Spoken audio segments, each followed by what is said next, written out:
The global economy is going through a difficult time now, but we will be able to. The question is, will we be able to weather the storm with the tools that we have right now? With the right mindset, we will definitely do this. But we cannot use the old tools in a new season. What COVID-19 has done, it has forced us to evaluate with what are we doing? Is it effective? The churches have been locked down. We have seen how churches have closed their doors. But one thing that I've definitely noticed, we cannot keep on doing the same things as in the past. We need to change our tools. We need to change our mindsets. We've seen that in businesses as well. During the lockdown period for 2 and a bit years, in 2019, 2020, 21, we have seen how people struggled. We have seen how businesses struggled, but yet they survived because of measurements and measures that the government has implemented to carry us through the brunt of the COVID-19 lockdown. But now, since last year, when lockdown has been lifted, life goes on normal. We realized normal is no longer normal. Many companies have given up their office space. Their staff are still at home, working from home, and then get to work once a week, once every 2 weeks, just for face-to-face meetings. But for the majority of time, people are still back at home doing work from home. So things have changed. The way we are having church have changed. In the past, there was a certain program and everything was there. But during the whole pandemic, live streaming has become more prevalent.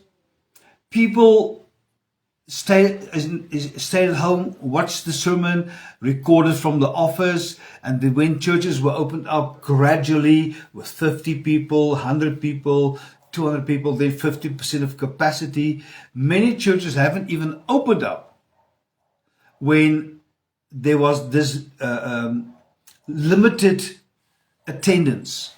But what has happened, it was a call for the church to evaluate where they are and if they are effective. Suddenly, all churches have the same voice, 50 people. The unmasking of what we have been training, what we've been investing in people, just got unveiled. Companies had to change their strategies to make sure that they are busy changing. But we are sitting now in a season of transition, of economic crisis globally. People are battling financially. And we have seen how leadership development had to change, because the way we trained leaders in the past have revealed that we have not prepared them for a crisis. And in the current season, we need to look at our leadership development methodologies, our material.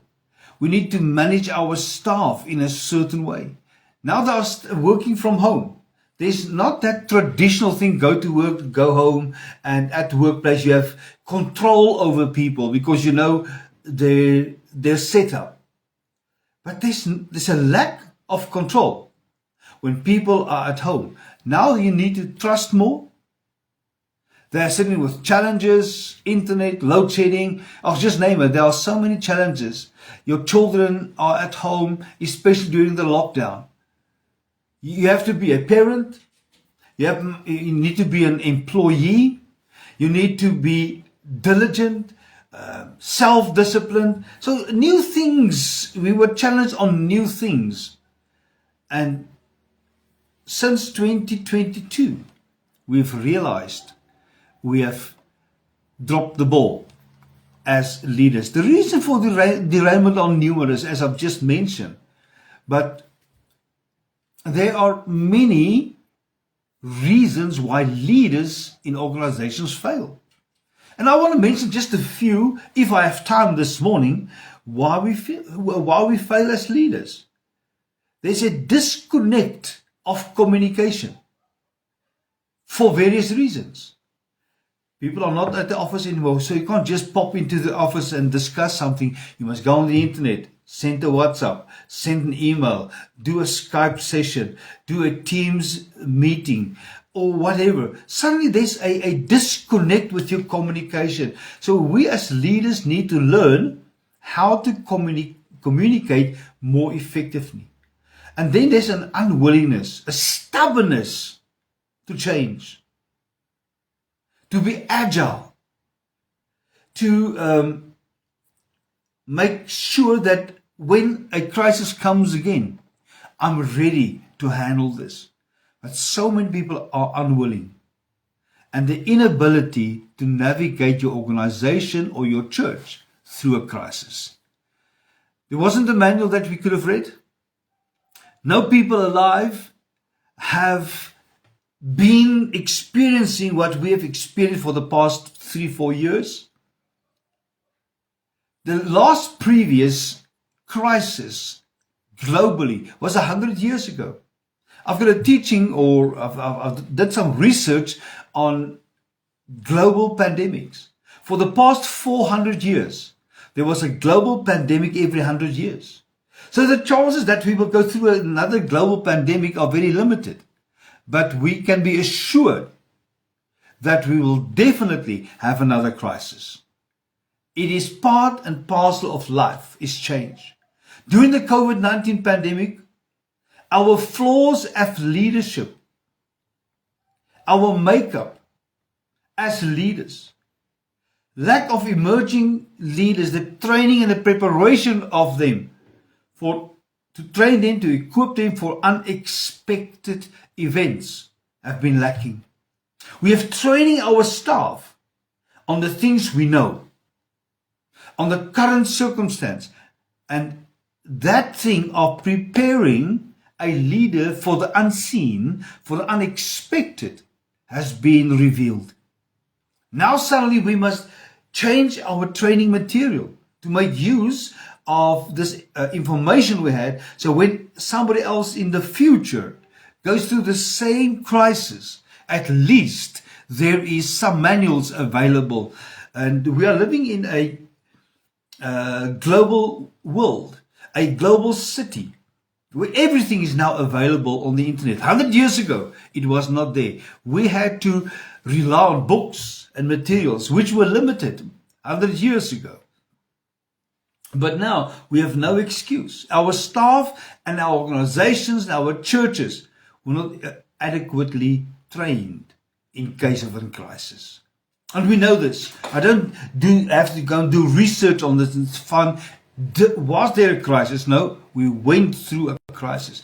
Many people were retrenched. Salary cuts, half pay, because of what we are going through in life. So let us just now look at this global pandemic.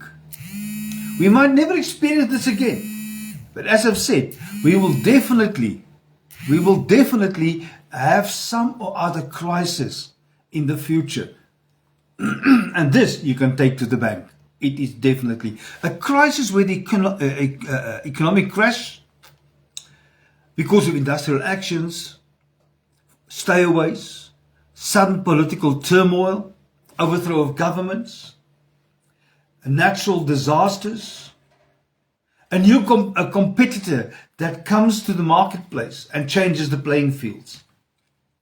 So we need to be aware of these things and train our leaders and our emerging leaders with this dynamic. I know that things are going to change drastically by 2024 because there comes a shaking and a shifting that we shall see, a revealing of the true nature of companies, of people's character, and even political parties. What is hidden will be revealed because, and I don't want to unnecessarily quote scripture, but God says that He shall share unto us hidden secrets. So we as Christians and Christian leaders must be aware of what is coming. In the year just before the pandemic, in 2019 November, when we had our Vision Sunday for our church for the following year, I said to people, we're not going to plan anything. There's no events. Keep your diaries open. I didn't know why, but I know this is what the Lord said. And in a few months, everything will lock down. So for us as a ministry, it wasn't such a crisis because we didn't have anything planned. And for those people who know me, my character is my personality of such a way that I will not just walk and hope for the best. I plan, I schedule. So it was adjustment for me and for the church, for that matter, because they know me. And now there's nothing. In retrospect, I know why. So we as leaders need to prepare our people, even when the staff member is going through a personal crisis in their own personal life. We can easily say, yeah, but it's nothing to do with me. It is, and it has. A staff member's personal life might not directly influence the organization, but it will influence his productivity, his commitment, his mindset, and eventually it will affect his effectiveness as an employee. So as a leader, be aware of your staff's emotional well-being, especially during a crisis. If we do not address that, if we do not help the staff member, it will spill over to the department and the workplace and in the religious world, in the church as well. One bad apple will affect the whole crate. So make sure that you address these things, that you speak to people, that you address them and help them and change their environment, change their way of thinking, change their situation that are affecting him or her emotionally. Never forget that your staff and your church members are the most important resource that you have available. We need to honor them. When they aren't happy, their productivity and effectiveness will influence not only the colleagues, but even the company. But how do we deal with this crisis? We have never been prepared. Now we say we have experience. But how are you going to apply this? We don't have to wait for another pandemic. We can use the information we have learned during the pandemic to prepare ourselves to work in a crisis and to train our leaders, our emerging leaders, our staff, and even look at your procedures and policies on how to deal with a crisis in your organization. And yes, remember there's natural tendencies up and down, but a crisis is a prolonged downward curve. And we need to change this. And we need to plan for change whilst it's going well. Don't wait for the top, the pinnacle of your graph to go down to plan. No, start to plan as there's growth. Prepare. Another graph here that will run parallel. So when the one goes down, it will just link with the one that is going up. We need to understand the principles of change. Prepare for change. Train for change.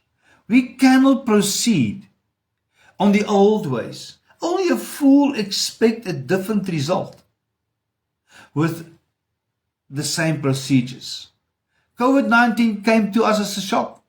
Originally I thought, We will be a week or what on holiday, forced holiday, nice time of rest and relaxation, and that few weeks became years. And it's challenging, especially for people who don't like to sit in the office, that is working outside. Now they are forced to work in the office. I've traveled to numerous countries in 6-7 years. I think there's 22 countries I've visited. I've traveled abroad extensively doing leadership training. Now suddenly everything stopped. I can't do training. I can't fly out to any places. My itinerant ministry has stopped, which is becoming it was a source of income. My selling of books have been limited because I can't travel. So I had to reinvent myself in the 2 years. Suddenly, I'm doing live streaming, training like today. Church services being live streamed. Now, there are thousands upon thousands of people that are following me on Facebook, on my live sermons. I've trained more people in 2 years than in 8 before the time. Because now I can be at different places without costing me a cent. Do I prefer this type of training? No. I prefer face-to-face training, interaction, communication. Here's a one-way street. And as you all know, leadership is not a one-way street. But I had to change my frame of reference. Suddenly I started writing more books. I've got time now to write books. So reinvent yourself. Prepare yourself for a crisis. So I'm continuing with the live streamings. Even though I will pick up the slack again in international ministry and traveling. I've started travel again. But what I found that many places are battling financially. They cannot afford to do training. They cannot afford to have a visiting pastor to their church. But we cannot afford not to train. It will be a bigger crisis if we don't train. So besides the medical outcome of COVID-19, it has revealed how we have built our organizations, our businesses, and our churches. Cracks in the foundations were revealed, became visible. And we have seen drastic changes being made. And if you make a drastic change too quickly, your staff will resist it. They will not be able to handle this drastic change because people functions in a pattern. And if you change that pattern too quickly, you will derail them. It's like a train. A train must make a gradual turn. It cannot do a 90-degree turn like a car. From standing still, making a turn. A train cannot do this. And yet, we want to do this in our businesses and our churches. Our members and our staff cannot handle this. We will derail them. We will derail our own leadership because my staff is derailed. So the significance of effort and cost to replace an executive that has derailed, it's difficult to replace an executive. It's difficult to replace the knowledge and experience. So instead of replacing people in the future, train them to be ready for change in the future. Because the moment you get a new CEO in, your staff is treading water. They do not know what's going to happen. Is my job secure? Is my future secure? Because the change brought uncertainty. And uncertainty is affecting the functionality of your staff, your productivity, and therefore it will also affect your income. So this book that I'm just finished writing, I will be looking at some of these elements and to identify where we are and what we ought to do to recover. So I want to encourage you, get this book. I know it's not the most comprehensive work, but it's the first book that I see, because I've written it now, on derailment because of COVID-19. So prepare yourself. Leaders recognize the agility, their creativity, and to lead and to be flexible in a changing world. Suddenly, nice to haves are revisited. Employees' morale has been affected because of the business, because of staying at home, because of the pressure of the house. Suddenly, we are all cooped up in one house. I've spoken to a vet, a friend of mine close to our house. He said what he has seen during the pandemic, more people were attacked by the pets than before. Because suddenly, the pets that is used to have the house for themselves for the day, their space is now cramped. Even they are frustrated. Mom and dad's at home, children are at home, grandparents are at home, cats and dogs are at home, and we are on our cases the whole time. So it has even affected our pets. If it can affect our pets, how much more our church and our organization. So online meetings has made people lazy, because they sit in their pajama pants, waiting and just dressed up from here, because it's the only thing you can see, and you can sit there the whole day working in a casual environment. Now, even with the church, you have your cup of coffee, your snack with you, watching a sermon, but there's no participation. There's no participation. You cannot serve the community from your sofa. You cannot honor others from your sofa. So we have actually alienated people from the church because of COVID-19. And now to get them back into the mold or the routine of going to church, some people have truly struggled. We have people today in our own ministry that haven't been to church in 2 years because they got comfortable at home. And that place of complacency, of contentment, of complacency is a grave. You have not been covered, but you are in the grave. You're going nowhere because you have developed an attitude of this is how it's supposed to be. That being said, many leaders, business owners, and entrepreneurs have been derailed. Not necessarily because of their lack of their skills, because they are not good enough, but of bad leadership.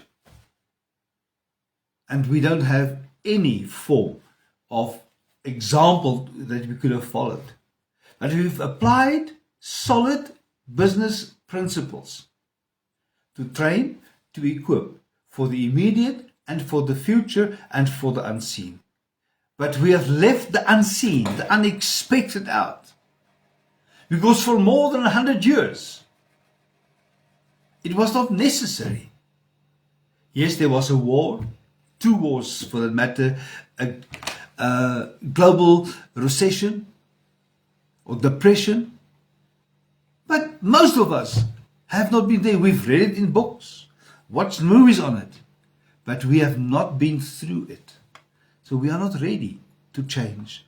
So this morning, and this is all I want to share with you, get my book. Read more about it. Leadership derailment is a reality.